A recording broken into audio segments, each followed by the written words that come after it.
Hey there, welcome to the My Risk Advisor podcast. This podcast is for anyone in the financial planning ecosystem with a focus on life risk insurance. I'm your host, Phil Thompson, Director and Financial Advisor at Sky Wealth, and I've been on a business journey over the last few years going from a struggling holistic advice firm with one staff member, considering packing it all in, to pivot the business now to being one of Australia's leading specialist insurance advice firms with over 7 advisors, 30 team members, and helping hundreds of clients every single year get important insurance cover in place. I am unashamed to say that this podcast is so I can continue to grow and develop as an advisor and a business owner as I interview some incredibly smart individuals. So keep on listening so you can learn alongside me. Okay, so today we've got Ben Herzog from Blue Ocean Wealth Management. Thanks for coming on, Ben. My pleasure. Thanks for having me. Hey, do you prefer Benjamin or Ben? I couldn't care less. Ben, Benji, Ben, Benny. Benny Boo Boo. I've got one of my good friends. I call him Benny Boo Boo just as a joke, but it's turned into like a proper thing that I call him that every time now. So I'll try not to call you Benny Boo Boo. Oh, thank you. That's incredibly kind. Thanks for jumping on today. So I just want to ask you about your journey in advice, what your business looks like now, what the future looks like. So help me understand kind of your journey into advice. What did that look like? I think like most that I speak to, I fell into advice, but it was fairly serendipitous. So I guess by way of background, I took a little bit of a left of field approach to advice or even getting into advice. So I guess I'll start from the beginning. When I first finished my schooling, I decided to move back to Switzerland. So I originally grew up over there. Dad's Swiss, mum's Italian, Australian. I grew up in Switzerland, moved to Australia when I was about 7, 8 years old. I'd been bouncing between countries. And I decided after my schooling that I was going to live the rest of my life in Switzerland and I was going to do the stereotypical Swiss thing and work in finance. And when I moved over, I was called out to the army because that's the beauty of being a Swiss citizen as well, is that we not only have rights and duties, but also rights, we've also got duties that accompany them. So I ended up being a conscript, went to the army and enjoyed it. And then I got promoted. And I essentially did the equivalent of Duntroon, so I became a commissioned officer. And then I had the love of my life here in Australia, and so I decided to move back. How did you meet the love of your life? So before I moved back to Switzerland, I'd been working at the one job. By the way, just so you know, relationship didn't end up working out. I'm single.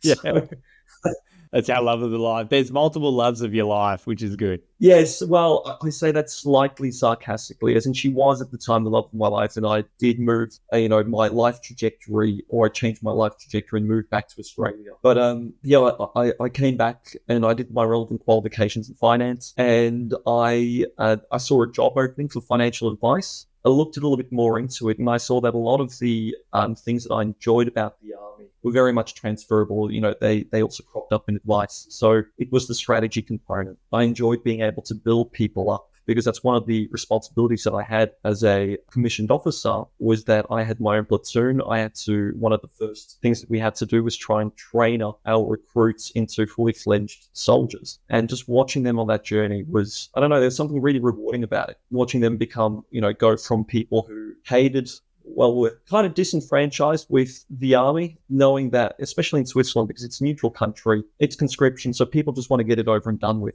But by the end of it, they've been unmotivated to being people who really enjoyed it, playing their role as part of Swiss society. And I thought that was really cool, and watching the personal development side of things. So I saw that advice, it had that same aspect to it. And so that ended up being the perfect thing for me. Plus, I also like talking, and I like that sales aspect to it as well. So I moved into advice and haven't looked back since. Yeah, cool. And so you spent a few years being employed by someone else, and learning the trade and working out how to be an advisor. And then 2018, you went out on your own. You started your own business. What was the drive to do that? You've done your homework.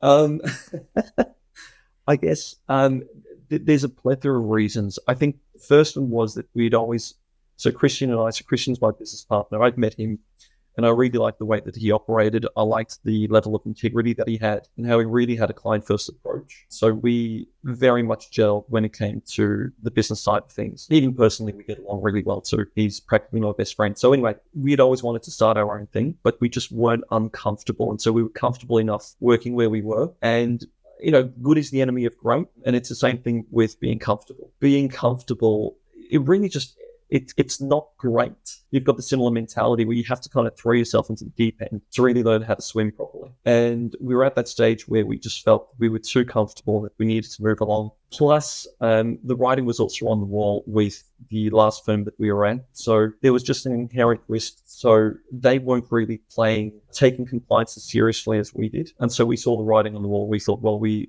don't really want to necessarily associate with these guys anymore. So let's move on. This is the perfect opportunity to do so. That's effectively what we did. So then we started up Blue Ocean Wealth Management. The one business partner was a little bit vindictive and really made it hard to leave. We had to pay them out for our own clients, and we could have done things in an underhanded manner and stolen all our clients back. But again, we wanted to operate with integrity. So yeah, we started Blue Ocean Wealth Management, and that was right at the beginning of the Royal Commission, or start of the changes in commission structures. Life insurance framework. Yeah, exactly. LLF reforms.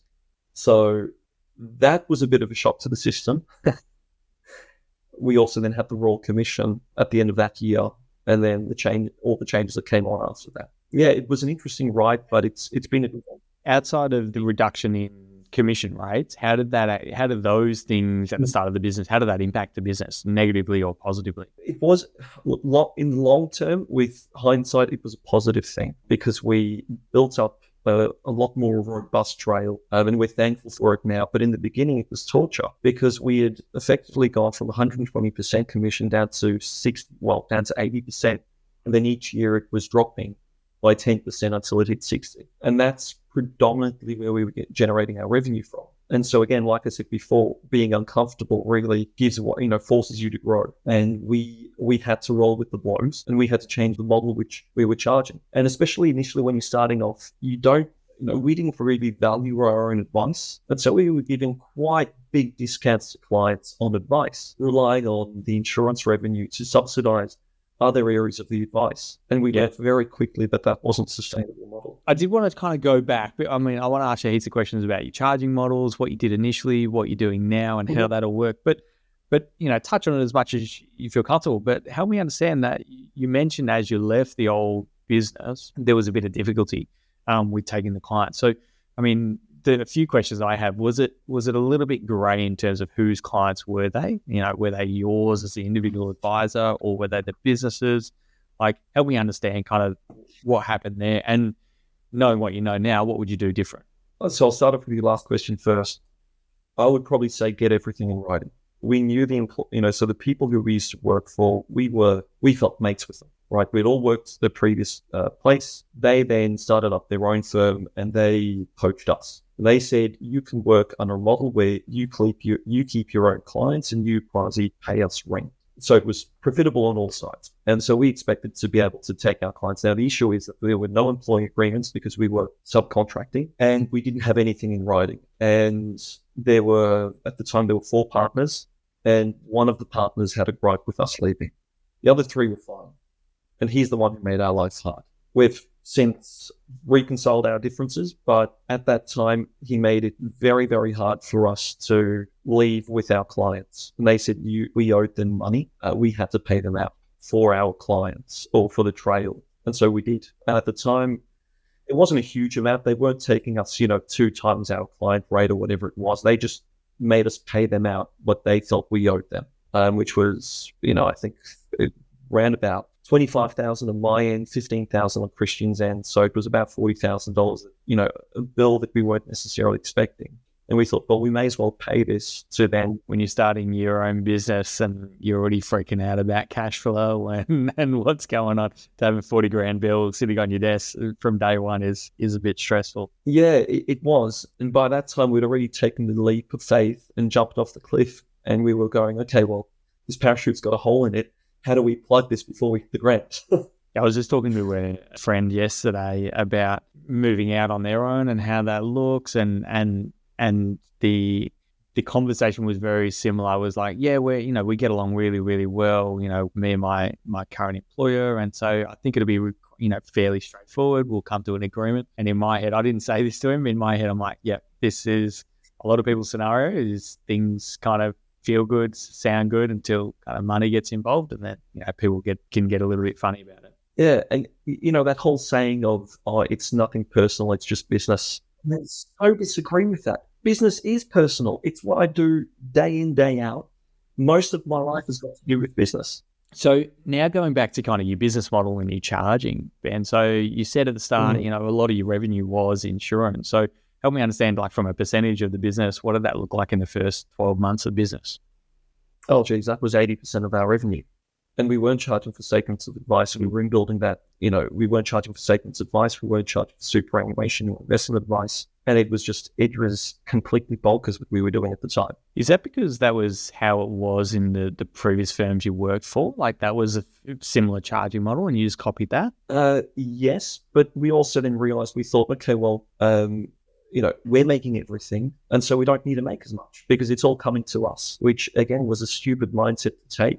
When we did it, we weren't charging clients properly. When you don't charge clients, they don't value the advice. And that's a lesson that we had to learn. I heard this saying, which was you could hand gold blocks or gold bars on the street and people will complain it's too heavy to carry home, right? So when you give it out for free, people don't appreciate what you're providing them despite the value. And so we realized that perception had a lot to do with it. And the more that we started charging clients up front, the more that they were actually valuing the advice, because it's also a psychological effect on their own end that they have to convince themselves that the advice is actually of value. And so they're more inclined, and if it hurts, and if it hurts their wallet, they're more inclined to listen because they're sacrificing something to take your advice. And it's so funny, kind of what you said is like, we thought, well, now we own the business, all the money. We're not giving splits to a business we work for, so we can just reduce our fees and happy days. And it's just such a new advisor's mindset of like, employed advisors can sometimes have this kind of like, oh, this is how much is getting paid out. Or actually, I was talking to my brother-in-law, not in advice, but my brother-in-law works for, in the healthcare. And he was saying, well, the business is charging out at $160 per hour for my time. I'm getting paid $55. And I was like, okay, let's just break this down a bit. Let's just take out GST. Let's gross up your superannuation payments. Let's gross up your leave, so annual leave and sick leave, and just basic math, just grossing up all these costs in the business. So I was like, so really, your pay of $56 an hour, really, when you factor all of these things in, we're talking at like basically $100 an hour, just at the base rate when you factor these things in. And when you take off GST, you take off staff, you take off this. Like the margin that the business owner is actually making on your time, it sounds like they're making 3 times, but in reality, it's very skinny. And so like as an employee mindset going, oh, that's how much they're charging. This is how much I'm getting paid. It's like, well, now you're a business owner. You can very quickly learn that those math doesn't make sense. And that was the learning curve that we had to kind of go through. Which is just stupid when you think about it, because why would I pay myself the exact same amount that I was earning? And again, it was also, it was a combination with all the risk. It was also the LIF reforms coming in, and us having to deal with that too. So yeah, you're completely right. We had to go through that unfortunate learning curve, but we learned, and we refined our pricing model, and we've been doing that. I guess we revisit it every 3 to 6 months. Yeah, cool. And help me understand what that looks like. Let's just start on the percentage of your revenue coming from risk today, and then your overall pricing model. Like, what does that look like? So revenue from risk is probably halved. So it's probably sitting at about 30 to 40%. The rest is fee for service and upfront charges. So I guess, there are still insurance commissions. We don't deal with insurances as much. We've changed the demographic that we actually, or I guess, the type of clients that we're now seeing. Initially, we were seeing anyone with a heartbeat. As you do, you take on your mum and dad and you retail clients. Now we've started to move more into the wholesale side. We've been very fortunate that we've linked up with 2 accounting firms who've been flying under the radar for about 40 years. They do financial advice, but it's more as an addendum to their accounting. And so we've pretty much pitched to them that we'll look after the advice and they can focus on the accounting and actually provide good service.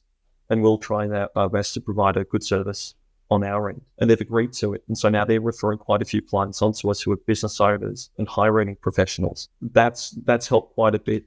Plus, then it's also the value add as well. So, our pricing model really came down to how much value are we actually providing a client who wants to have immediate? So we still provide insurance advice, but we give the client the option of whether they want to do a fee for service or whether they want to do whether they want to get commission, and we'll paint it out to them, and we'll be very, very clear on the terms of engagement if they decide to do a fee for service with their insurance. So we explain with the insurance, one's a fee for service. How many people, what percentage of people go for fee for service versus commissions in your client base? Majority of the time, they'll actually go for commission.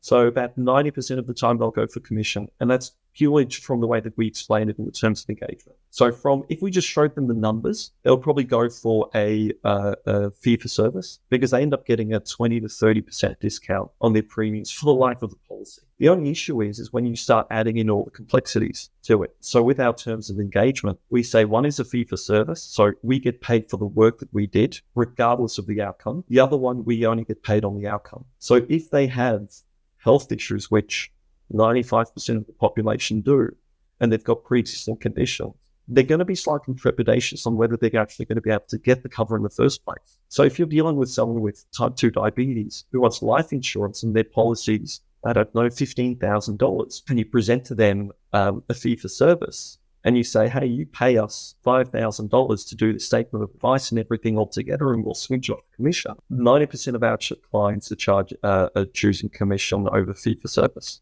And that's purely because of the context that we build around it. So when we present a fee for service versus a commission-based advice, just speaking in the insurance term, from a numbers perspective, the fee for service always looks better. But the moment you add the nuance of medical conditions into the mix, then things start getting a little bit more complex and grey. So generally, we explain to our clients that the fee for service is a fee for the work that we do. So we get paid regardless of the result. Doesn't mean that we're not going to try and get a good result. It just means that we're still going to get paid for time and effort that we've contributed. The other one, on a commission basis, we only get paid on on the result basis. So if we can get the insurance, then we'll get paid the commission. And so if you've got someone with, let's say, a type 2 diabetes who wants life insurance, and their life insurance policy is $15,000, and we show them a fee for service, and we show them that we could say to them, by getting access to wholesale rates, they'll only be paying $10,000 a year, they'll obviously go for it. But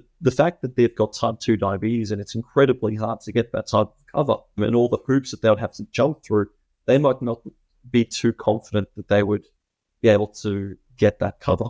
Then we'll try and have a real conversation and manage the expectation. Yeah, so there are some, the one situation that we don't want to have is where a client pays a fee for service and then we can't get them the insurance policy, or then they're uninsurable. Because that's not a good result for either end. The client's not necessarily happy, and we walk away with money, but we're not necessarily happy that we've achieved that, we've achieved no result. So we try and manage the expectations as best as possible before we go ahead. And most of the time, people will have medical conditions. And with your overall business, are you taking on like insurance only clients still, or are you basically saying, hey, we need to be doing everything for you? No. So we, like I said before, so we pivoted with our business from providing holistic advice to anyone and everyone to now being very specialized with the type of clients that we take on board. So when we deal with insurances, it's usually as an addendum to the investment and the superannuation advice. And even on the insurance side of things, we'll see what the longevity there is, because we're moving more into the wholesale space. Over the last 5-6 years, we've been finding our feet and refining our processes and figuring out really what our strengths are. And as great as insurance is, there's also a lot of work and a lot of risk that's involved there as well. And so it's about reassessing those goals. For the time being, it's the necessary buffer that we need. We've realized that everyone having, playing to their strengths works best. And, Phil, you and I have, in our mastermind meetings, we've had this conversation again and again where, when you have a business, you really need to stick to play to your strengths. And if your offering is too broad, you're not necessarily going to run a very profitable business. And I think that's the great thing about advice. One thing I've seen over time in advice is, and maybe that's just because I'm focused on this and I'm thinking this way, but but I had seen a big move in like, it used to be the case that kind of any client became profitable. Whatever model you were doing, you charge 4% entry fee on super. The nasty days of that, and or whatever. Any client was kind of profitable in the old world, but now it's kind of like every advisor is looking at like, how do we actually make sure we're doing what we're doing, and just partner with people we trust. And I'm seeing that a huge trend towards that type of a model. It's also, when you look at it, so to bring two extra kind of aspects. So the first one is from a client value perspective, I would much rather have someone who is specialized, who is the subject matter expert, as opposed to the jack of all trades, right? So the client's really going to get way more value out of it. So, as an insurance expert, you're going to be able to tell me the difference between an AIA policy and a Clearview policy. You're going to be able to ascertain, based on clients' medical conditions, where they're best, going to be best off from an underwriting perspective. So you're going to be able to get better outcomes for the client. The second part as well is, as a client, it's like if I go to a restaurant and I see a menu that's too large, I don't know what to pick from. I get overwhelmed. If I see a menu that's small, great, I know exactly what I want. So it helps with that sales perspective as well. And when you have a very clear value proposition.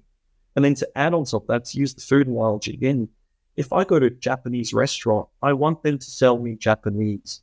I don't want them to then offer Chinese and then Italian and then, seafood and everything else. Or if Japanese restaurants got pizza on the menu, you walk out of there pretty quickly. Yeah, or you go into a fish and chip shop and they're selling sushi. You kind of going, I don't want food poisoning. And it's the same thing when you go to a financial advice firm. If I go to an insurance specialist, I know what I'm getting. I'm getting insurance, and they're the best in the field to do that. If I'm getting investment advice, I'm getting investment. Now, I'm being completely hypocritical because we give both. We do both at the moment, but that's purely commercial. Ideally, we want to have those silos. Yeah, and ideally, we want to have those silos because we understand that, we'd much rather have a group of good people around us where we can share clients and it becomes part of that value proposition, right? And everyone looks after one aspect of the advice. And then it can be, because at the end of the day, financial advice is about that growth of the client. The insurance is about making sure that they can continue to grow, and it's that supportive role. I mean, it sounds like you're trying to convince yourself to do business with this guy, which I love. So appreciate that. Good job. But to kind of wrap this up, I would love to hear how your time in the army has influenced you today. Like, what are these lessons that you learned back when you're in the army? Because I'm kind of fascinated by like professional sports people who are really like hardcore dedicated in one area, and how that influences them today. I think one of the ones is having, sticking by your principles. I think that was drilled into us in the army. That's one of the things that I've kind of come across in advice, and obviously the government's trying to clean it out, but it can be very, if you're onto a winning horse, you can get very greedy and you can get lazy. And that is the antithesis of good advice, is when someone's either greedy or lazy, because it's usually at the detriment of the client. And so for us, it's, I guess the army really taught us just sticking by your morals and making sure that can never be compromised. The other one was, I guess, that discipline and looking at things from a little bit of a left of field, having a little bit of a left of field approach. And so when you're talking about contingencies, you're talking about not just the one or two contingencies, you're talking about 13 different contingencies. And again, with the discipline, it's about being systematic. It's about having a systematic approach to things and just being persistent, as a business owner. So I guess there are a lot of aspects that the army has an influence. No, amazing. I would love to spend heaps more time talking about wholesale clients. Like you touched on that, and I was like, well, I want to know more about it, how your licensee sees that, but we're going to leave that for another day. But if anyone wants to reach out and ask you questions or make an introduction, how do they get in touch with you? I mean, they're more than welcome to email me or get in touch with LinkedIn. So LinkedIn, it's Ben Herzog, Herzog. Otherwise, you can just email me at benjamin@blueoceanwealth.com.au. And I'm more than happy to have a chat or have a coffee. Yeah. And make sure you start it with, hey, Benny Boo Boo. Exactly. Hey, Benny. Yeah, exactly. Then I'll know exactly. So two last questions before we finish up. I mean, I've gotten heaps from this conversation, and we catch up every kind of month or second month whenever our masterminds are on. So it's always good to catch up. But last two questions: when do you get a chance to do your emails? Fucking hate emails, and I hate that our license holder sells our email address to product providers early in the morning or late at night. So it's usually between after hours. The daytime, I really try and knuckle down and focus on the tasks at hand, which is being client facing or then trying to strategize. Yeah. Build a strategy to pass on to the paraplanner. Yeah, I don't know anyone who likes their emails. And that's why I like asking the question when they get a chance to do it. I hate it. I really, really do. And there's nothing worse than seeing, coming up, having not looked at your emails for a good 3-4 hours and seeing there's 50 emails in your inbox and going, yeah, I've got a lot of swear words for it. Yeah, no. Because our last question I've got, what's one interesting hobby that you have? Oh, interesting hobby that I have. It's probably not interesting, but I found that I've become an avid reader. So on my weekends, obviously I like going to the gym. I like, doing the usual things, playing sports, going for walks, going on hikes. But I think for me is reading. I really enjoy reading, and it's helped me become both a better financial advisor and a better business owner. So, the current book that I'm reading is B 2.0 or 2.0 by Jim Collins and Bill Lazier, that I would recommend to anyone and everyone. I love the book. B, the letter B. B, E as in B, letter B. Oh, yeah, B. You're going to be 2.0. Yeah, 2.0. Yeah. So, good from great. Jim Collins, Bill Lazier, same guys. Bill Lazier, I believe, passed away. It's just Jim Collins. But it's really just talking about investing in people, both as clients and also as business owners and as employers. And building a good team around. Mate, love it. I love a good book recommendation. Yeah, so I mean, there's a million and one books. I'm reading, The Psychology of Stupidity. Why people make stupid decisions. I want to get to know myself a little bit more. Yeah, I know. That just have my face on the cover. Yeah, exactly. It's just it helps me unwind, but at the same time, it keeps me sharp for the business because now I can look at things from a different perspective as well. How many books are you reading every year? Like, what's your cadence or what's your goal? Probably wouldn't say a huge amount. I've got this I'll probably say about 10. So maybe a book a month. But I've got this bad habit of walking into a bookstore and walking out with 3 books. And so I've got this nice pile of books on my bedside table of books. So I'm constantly playing catch up. So yeah, I'll probably say about a book a month. Yeah, cool. Yeah, I'm an audiobook guy because I don't read. I just don't know. I just hate the time. At least audiobooks I can walk and do, be active while I'm do the dishes. See, you're a good multitasker. I'm not. I need to be completely zoned out to read, and I'll probably read for a good hour, and then I'll fall asleep for half an hour. Then I'll read again for an hour, and then I'll fall asleep again. Mind you, this is usually all kind of out in a park, in nature somewhere in the sun. So mostly at the beach in summer. All right, Ben, I appreciate the chat. It's always great chatting to you and hearing your journey and hearing about kind of, the mistakes you made at the start of business. I always love hearing people making dumb mistakes like not charging properly and just, to see where you are. So thanks heaps for coming on the podcast today. Thanks for having me, Phil. All right, cool. I'm going to give you a call, Ben. Thanks, mate. Pleasure. Thank you. Thanks for having me. If you've enjoyed this episode and you think someone else will get value out of it, I'd love it if you could forward it on to them. And as always, we can continue the conversation in the My Risk Advisor Facebook group. All you need to do, open up Facebook and search My Risk Advisor, and I'll see you in there.